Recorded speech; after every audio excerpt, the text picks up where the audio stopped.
বিশ্বজুড়ে নতুন আতঙ্ক, sinkhole.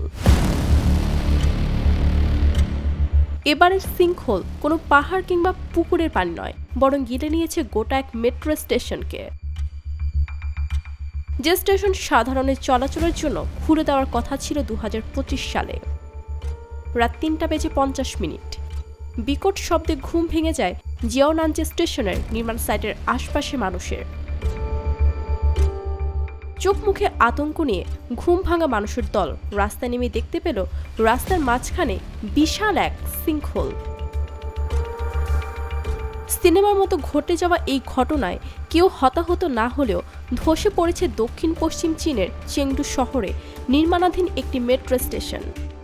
Chengdu rail transit construction management জানাচ্ছে, মেট্রো লাইন 13 জিয়াওনানজে স্টেশনের নির্মাণ সাইটের কাছে মাটির নিচে থাকা প্রায় 2 মিটার জায়গায় দুটো পানির পাইপ ফেটে যায়।